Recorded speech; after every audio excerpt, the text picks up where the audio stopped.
এ কি হলো, কেন হলো, কি যে হলো জানি না।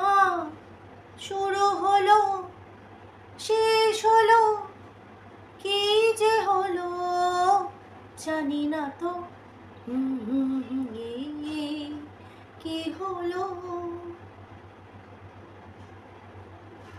অনেক কষ্টে মনের আর্তনাদগুলোকে মনের মধ্যেই চেপে রেখেছি। আজকে এই ওয়াইটিতে এসেছিলাম একটা মানুষের ঘাড়ে পা দিয়ে। আমি আজকে আমার চ্যানেলটাকে 16,000-এর চ্যানেল করেছি। কারোর চোখের অগোচরে নেই সেটা, তাই না? আমার মেন কন্টেন্ট বানিয়ে আমি একজনকে বলে বলে বলে বলে বলে বলে বলে বলে আজকে আমার চ্যানেলটা এখানে দাঁড় করিয়েছি। আমার চুল স্ট্রেট করিয়েছি আমি সেই টাকায়, আমার বাবা মার মুখে অন্ন তুলে দিয়েছি আমি সেই টাকায়। তাহলে আর আজকে এত কিছুর পর তীরে এসে তরিটা আমার ডুবে গেল এইভাবে। একটা মানুষ যে কিনা যাকে আমি চেয়েছি সে যুগ যুগ আমার এই ওয়াইটিতে থাকুক, কারণ ও থাকলে আমার খাওয়া জুটবে। এই যে দুবেলা দুটো অন্ন খাই আমি, ওর জন্যই তো খাই, তাই না? তাই না? খাই তো। তো সেখানে দাঁড়িয়ে আমার যে কোথায় কষ্টটা হচ্ছে আমি তো সেটা কাউকে বোঝাতে পারছি না। অবশ্যই কষ্ট হচ্ছে, কোনো ছ্যাবলামি বা ইয়ার্কি মারার জন্য আমি এখানে আসি। চিন্তা তো হয়, অবশ্যই হয়, কিন্তু বিশ্বাস করো, পালে বাঘ পড়েছে, পালে বাঘ পড়েছে, পালে বাঘ পড়েছে করে করে রাখাল রোজ চিৎকার করতো আর রোজ সবাইকে ইরিটেট করতো যে বাঘ এসেছে বাঘ এসেছে। সবাই সব কিছু ছেড়ে ছিঁড়ে চলে যেত ছুটে ওই পালে বাঘ পড়া দেখতে, যে না কোথায় রাখালের গরুগুলোকে না খেয়ে নেয়, রাখালকে না কোনো ক্ষতি করে ফেলে। কিন্তু গিয়ে দেখতো রাখাল দাঁত বার করে হাসছে, রাখাল মজা নিচ্ছে, ফিরকি নিচ্ছে, ফিরকি মজা নিচ্ছে। হ্যাঁ দেখ কেমন লাগে, কচু এপ্রিল ফুল, প্রত্যেক দিন এমন করতো। কিন্তু যেদিন সত্যি সত্যি পালে বাঘ পড়লো না, সেই দিন কেউ কেউ যায়নি, রাখাল ডেকে ডেকে তল হয়ে গেছে। আজকে ওয়াইটির অবস্থাটা খানিকটা সেরকম। তো তার আগে বলি welcome back to my channel. কেমন আছো তোমরা সবাই? আশা করি সবাই ভালো আছো, আমিও ভালো আছি। ভিডিওটা বেশি বড় করবো না, অন্য কন্টেন্ট আছে আমার কথা বলার। দেখো একটা কথা তোমাদেরকে বলি, তোমরা গার্ড বেঁধে রাখো। কন্ট্রোভার্সি জোন আমাদের, কন্ট্রোভার্সি ক্রিয়েটার এপক্ষ হোক বিপক্ষ হোক, সবাই মিলিতভাবে থাকলে পরেই কিন্তু একটা কন্ট্রোভার্সি জোন একটা লেভেলে চলবে। কিন্তু আমরা খোদ নিজেরাই কিন্তু এই কন্ট্রোভার্সি জোনটাকে নোংরা করে দিয়েছি। আজকে একটা মানুষকে বারবার এই যে তার কিছু সহ ক্রিয়েটাররা আছে না, যারা কিনা তাকে সাপোর্ট করে, সাপোর্টার্স, তারা বারংবার বলে ওর এগেনস্টে চক্রান্ত চলছে, ওকে ফাঁসানো হচ্ছে, ওর এগেনস্টে চক্রান্ত। একটা মানুষের এগেনস্টে সবাই চক্রান্ত করে? চলো আমরা তো খারাপ, আমি খারাপ, আমি আমাকে দিয়ে বলছি আমি খারাপ, আমি ওকে বলি আমি তো খারাপ, কিন্তু প্রত্যেকটা মানুষ খারাপ? যারা কোনোদিনও ওর সাথে মুখোমুখি হয়নি তারাও খারাপ? নাকি ও নিজের মুখের জন্য সবার সাথে সম্পর্কটা খারাপ করে ফেলছে? কোনটা একটু বলো তো। কন্ট্রোভার্সি করব, জোর কদমে কন্ট্রোভার্সি করব, দোষ গুণ দেখবো, তাকে আঙ্গুল দিয়ে চোখে আঙ্গুল ঢুকিয়ে বুঝিয়ে দেবো যে তুমি এটা করছো, কিন্তু তো সেখানে সব জায়গায় মুখে লাগাম রাখতে লাগে, কিছু তো লাগাম রাখতে লাগে। ডেসপারেট হতে হতে মানুষ কতটা ডেসপারেট হয় যে সেই ডেসপারেসিটা নিজেরই ক্ষতি করে দেয়? তোমরা বলো তো, এই কথাটার সাথে তোমরা কজন সহমত হবে খালি আমাকে বলো। মুখে লাগাম রাখতে হয় কিছু ক্ষেত্রে। আজকে ও বলে যে মৌ ভীষণ চালাক, বুঝে শুনে কথা বলে, কোথায় কী বলতে, সেটা কি খুব খারাপ? কেউ যদি বুঝে শুনে কথা বলে নিজের সেফটির জন্য, অপরের সেফটির জন্য, যে আমি বলবো, সে বুঝবে, কিন্তু তাতে তারও ক্ষতি হবে না, আমারও ক্ষতি হবে না। আশা করি বোঝাতে পারছি কথাটা। সেটা হতো হেলদি কন্ট্রোভার্সি।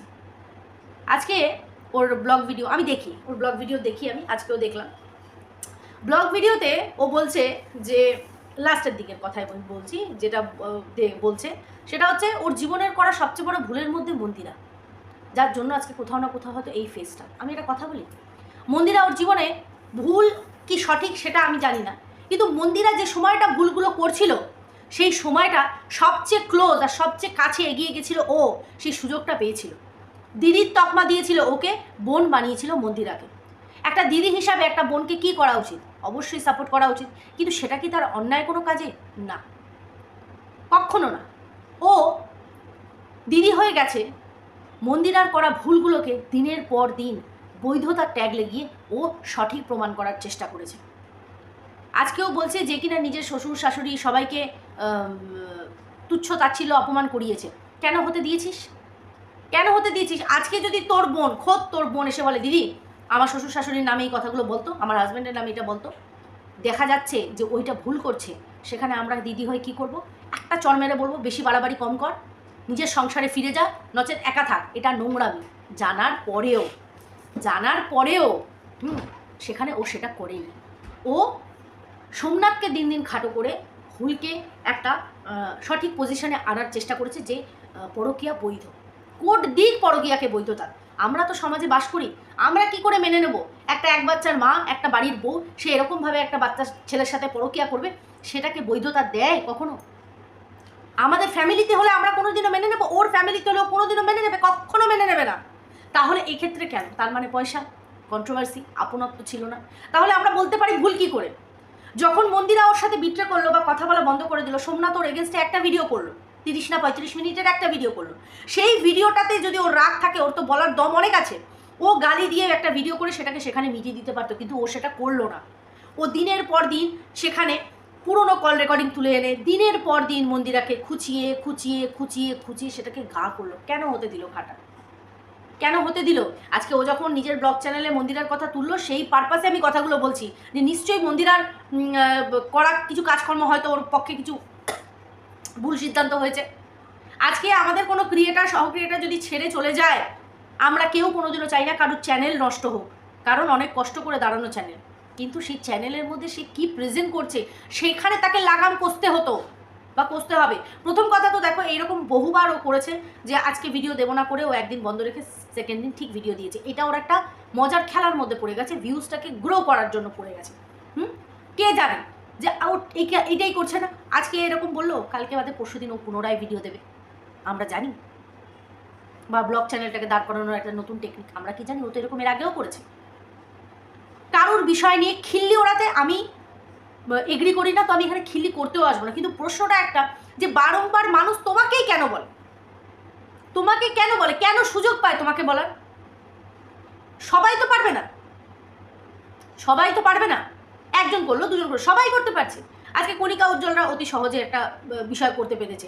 আজকে মন্দিরা যে কিনা খোদ একটা ভুল কাজের সাথে জড়িয়েছিল, অথচ তুই যখন গেলি তাকে সাপোর্ট করতে, সেখানে গিয়ে তাকে সাপোর্ট করার পর পুনরায় তার এগেনস্টে গিয়ে যে কাণ্ড কারখানাগুলো করা হলো, সেটা হয়ে গেল বুমেরা। তারপরে টিনা একদিন করলো, ওই মেয়েটার সাথে কি কথোপকথন হয়েছে, ও যেটা বলেছে ভিডিওতে, যে ওর নামে বলেছে মাথায় কাঁঠাল ভেঙে খায়, হ্যানা তেনা, এই একটা কথার এগেনস্টে ও টিনের এগেনস্টে চলে গেল। নিত্যদিন টিনকে নিয়ে খোঁচা মেরে মেরে একটার পর একটা ভিডিও করছে। তাহলে এই যে ম্যাডাম যে কিনা একটা এরকম কাজের সাথে নেমেছে, তাকে দিন মানে নিত্যদিন মানে পোক করে মাইডাম করে তাকে খুঁচিয়ে এ করা, ভয়ঙ্কর থেকে ভয়ঙ্করতর কথা বলা। কেন? কিসের জন্য? আরে আমরা তো খারাপ, আমি তো আমার কথাই বলবো, আমরা তো খারাপ। আমরা শুনেছি প্রতিবাদের ঠেলায় পেছন দিক দিয়ে আমরা বলেছি, কিন্তু সেই বলারও একটা লাগাম আছে। যে বলার তোরা বলেছিস, সীমাদিও অনেক ক্ষেত্রে প্রচুর লাউড হয়েছে, যখন বলেছে তখন সেই লেভেলে গিয়ে বলেছে।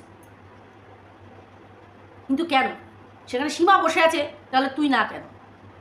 এই যে আজকে কালকে যখন ইপসিতাদির ভিডিও দেখলাম, সেখানে ইপসিতাদির ননদের এক্সপ্রেশন, কখনো কোনো স্ত্রী মেনে নিতে পারে যে আদার্স বাইরের কোনো মানুষ এসে আমার হাজব্যান্ডের সাথে আমার বৌদিকে নোংরাভাবে জড়িয়ে দিচ্ছে, যে সম্পর্কটাকে আমি চোখের সামনে দেখছি পবিত্র একটা সম্পর্ক। কালকে খোঁজ স্বীকার করলো সহেলি মুখার্জি নামক একটা আইডি নাকি সেটা ওর আইডি ছিল। বলো তোমরা, আজকে যদি এই দিনটা না আসতো এই কথাটাও বলতো না। এই আইডিটা থেকে সব জায়গায় গিয়ে এরকম, আমার কাছেও এরকম অনেকবার এই আইডিটা এসছে, আমি নামটা শুনে আমি বুঝতে পারলাম যে অনেকবার এরকম বেফালতু অনেক কমেন্ট করেছে, অনেক কথা বলেছে। কেন? কিসের জন্য?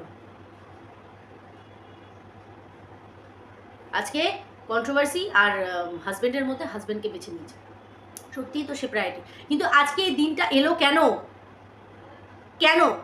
শুধুমাত্র বিনা কারণে, কোনো রিজন ছাড়া কন্ট্রোভার্সি করা, নিজের মানে অ্যাকাউন্টে টাকা ঢোকা, এই টাকার নেশা যে কত বড় ভয়ঙ্কর নেশা, সেটা তো হাড়ে হাড়ে টের পাওয়া যাচ্ছে। যে আমরা মুখে লাগাম রাখা হয়নি, একটা না একটা জায়গায় লাগাম খিঁচতে হয়, কারণ বেসামাল হয়ে যায় ঘোড়াও, সেই সময় তার লাগামটা ধরে খিঁচতে লাগে। এই সেম কারোর চ্যানেল বন্ধ হয়ে যাক, কখনো সেটা চাইবো না।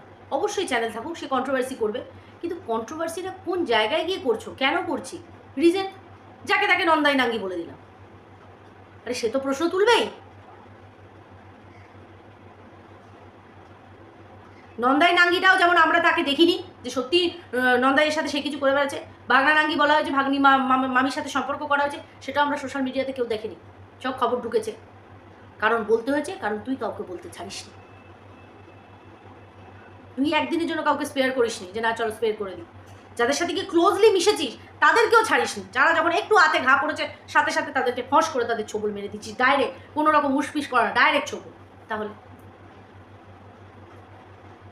যাই হোক, এই বিষয় নিয়ে আমি বেশি কিছু বলতে চাই না, এইটুকুই আমার বলা। যে কেন আজকে বলা হচ্ছে যে ও না থাকলে আমরা খাবো কি। আমার তো চিন্তা হয়ে গেছে, আমি দুবেলা দুমুঠো কী করে খাবো, আমার মা বাবা কী খাবে, আমার তো চিন্তা হয়ে গেছে।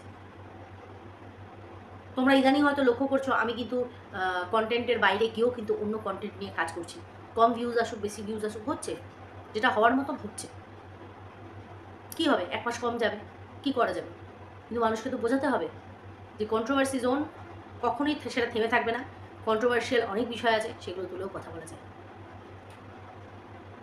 দেখা যাক দেখা যাক কতটা সত্যি কতটা মিথ্যে, আমরা তো খালি দর্শক, আমরা দেখছি, এর আগেও দেখেছি, বাবা দেখেছি, মানে জল ভাতের মতন হয়ে গেছে, এই বলে যাই আবার আসি, এই বলে যাই আবার আসি। মানুষ মরে গেলে তো সব শেষ, থেকে লড়তে হবে সঠিকভাবে, তাই না, আমি সেটা মনে করি। তো যাই হোক বন্ধুরা, ভিডিওটা এখানেই এন্ড করছি। সবাই খুব ভালো থেকো, সুস্থ থেকো।